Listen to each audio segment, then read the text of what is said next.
Mummy आप हमारे साथ बेंगलोर चलो, पापा थे तो अलग बात थी, अब आप अकेली यहाँ गांव में कैसे रहेंगी? बेटे अनिल ने कहा तो मैं असमंजस में पड़ गई। हार्ट अटैक से हुई इनकी अचानक मौत से मैं अपने आप को लाख कोशिश के बाद भी नहीं संभाल पा रही थी। 12 दिन हो जाने से सभी मेहमान चले गए थे। बेटा अनिल और बहू अनीता दोनों ही इंजीनियर हैं। मेरी सहेलियों ने मुझसे कहा कि बेटे बहू के पास रहने नहीं जाना, क्योंकि कमाने वाली बहू को बुजुर्ग सास बिल्कुल अच्छी नहीं लगेगी। उसकी आज़ादी में तुम्हारे जाने से खलल पड़ेगी। वो तुम्हें ताने मार मार कर तुम्हारा जीना हराम कर देगी। वैसे भी भाई साहब ने जीते जी ही पूरी संपत्ति बेटे के नाम कर दी थी। ऐसे में तो पूरी संभावना है कि बेटा बहू यहाँ का मकान बेचकर माल तो सब ले लेंगे और तुम्हें पाई पाई के लिए तरसा देंगे। लेकिन बेटे बहू के साथ जाना मेरी मजबूरी भी थी। 60 की उम्र में अपने घुटनों के दर्द के कारण मैं किराना दुकान चलाने में असमर्थ थी। 12 दिन के कार्यक्रम का पूरा खर्चा बेटे ने ही किया, लेकिन छोटे मोटे खर्च के लिए बेटे के आगे हाथ फैलाना मुझे ठीक नहीं लगा और जो थोड़े बहुत पैसे हमने जमा कर रखे थे वे खर्च हो गए। अब हालात ये थे कि मेरे पास 100 रुपये भी नहीं थे। असमंजस में मैं अनिल को कोई जवाब नहीं दे पाई। इतने में अनीता ने कहा, मम्मी जी बताइए कि कौन कौन सी साड़ियाँ रखनी हैं, मैं आपका सूटकेस पैक कर देती हूँ। अनीता के ऐसा कहने पर मैं कुछ बोल नहीं पाई और चुपचाप इन लोगों के साथ बेंगलोर आ गई। अनिल और अनीता दोनों ही मेरा पूरा पूरा ख्याल रखते, सभी साथ ही में खाना खाते। अनीता मेरी पसंद के हिसाब से खाना बना देती। दोनों की यही कोशिश रहती कि मुझे इनकी याद न सताए, मैं खुश रहूं। 8 साल का पोता चिंटू तो दादी माँ कहकर मेरे आगे पीछे घूमते रहता। मैं कोई भी चीज़ के लिए बोलती तो वो चीज़ मुझे बराबर ला कर दे देते।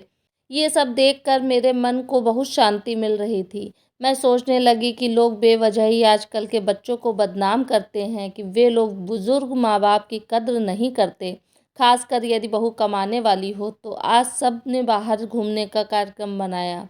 मॉल में घूमते घूमते अनिल और अनीता एक दुकान से कुछ खरीदने लगे। मैं और चिंटू थोड़ा आगे निकल गए। आइसक्रीम की दुकान पर चिंटू ने कहा, दादी माँ मुझे आइसक्रीम खानी है। मेरे ऊपर तो मानो बिजली गिर गई, क्योंकि मेरे पास तो पैसे थे ही नहीं। इतने दिनों में पैसों की कोई ज़रूरत महसूस भी नहीं हुई थी। अब क्या करूं? मेरा उतरा हुआ चेहरा देखकर चिंटू ने फिर कहा, दादी माँ प्लीज़ ले दीजिए ना। सॉरी बेटा, मैं अपना पर्स घर में ही भूल गई। मेरे ऐसा कहने पर चिंटू ने मेरी तरफ कुछ अजीब नज़रों से देखा। उसे लगा कि आइसक्रीम न दिलाना पड़े इसलिए मैं बहाना मार रही हूँ। लेकिन मैं कर भी क्या सकती थी? मुझे अपनी बेबसी पर रोना आने लगा। मैं कैसी दादी हूँ कि अपने पोते को आइसक्रीम भी नहीं दिला सकती? इनके जाने के बाद पहली बार मैं अपने आप को बहुत ही असहाय महसूस कर रही थी। हमने बाहर डिनर किया। अनीता ने मेरी पसंद की काजू करी ऑर्डर की थी, लेकिन मुझे उसमें भी स्वाद नहीं आ रहा था। घर आने पर थोड़ी देर सभी ने टीवी देखी। अनिल सोने चला गया और अनीता चिंटू के कमरे में गई ताकि मच्छर की टिकिया लगा कर उसे ब्लैंकेट आदि देकर सुला दे। मैं भी अपने कमरे में सोने जाने लगी। इतने में मुझे चिंटू की आवाज़ सुनाई दी, मम्मी दादी माँ बहुत ही कंजूस हैं, तू ऐसे कैसे बोल रहा है? हाँ मम्मी, आज मॉल में घूमते वक्त मैंने दादी माँ को आइसक्रीम दिलाने को कहा तो उन्होंने कहा कि वे अपना पर्स घर में ही भूल आई हैं।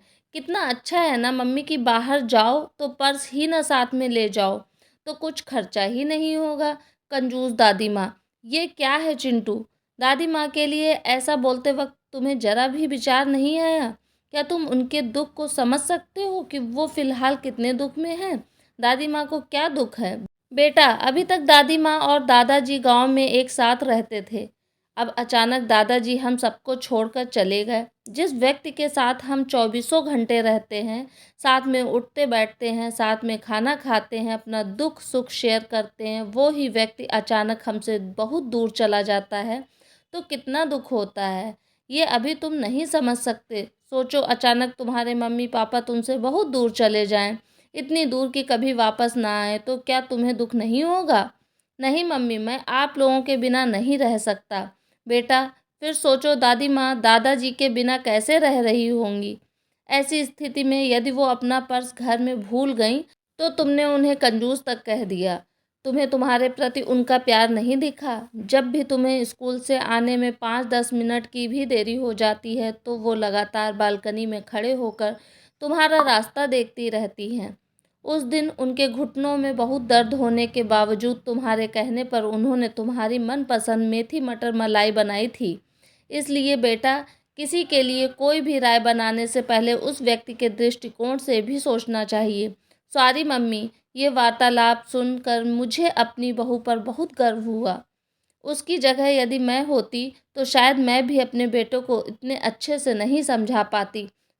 सुबह अनिल ऑफिस चला गया और चिंटू स्कूल। अनीता ऑफिस जाते जाते मेरे हाथ में कुछ रुपए देने लगी। ये क्यों बहू, मुझे पैसों का क्या काम है? मम्मी जी, इंसान को पैसों का कब काम पड़ जाए कह नहीं सकते। आप मंदिर जाती हैं, कभी दक्षिणा चढ़ा दीजिए, कभी चिंटू को कोई चीज़ के लिए जिद करने पर उससे वो चीज़ लेकर दे दीजिए। लेकिन बहू, मम्मी जी, यदि यह पैसे अनिल आपको देते तो क्या आप मना करती? नहीं ना।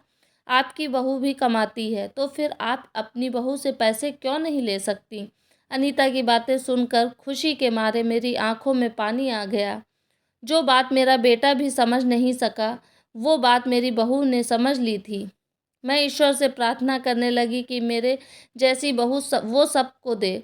लोग बेवजह ही कुछ कमाने वाली बहुओं के दुर्व्यवहार को देखकर सभी कमाने वाली बहुओं पर लांछन लगाते हैं कि वे तुनक मिजाज और घमंडी होती हैं, सास ससुर उनको बिल्कुल अच्छे नहीं लगते आदि। कुछ बहुएं अनीता जैसी समझदार, सुलझे विचारों वाली, बड़ों का सम्मान करने वाली भी होती हैं। आज अनीता ने कमाने वाली बहू के बारे में मेरी आंखों पर बड़ा पर्दा हटा दिया था। तो दोस्तों, ये था आज का वीडियो जो आपको कैसा लगा। अगर पसंद आया हो तो प्लीज़ लाइक कीजिएगा, सब्सक्राइब कीजिएगा मेरे चैनल को। धन्यवाद।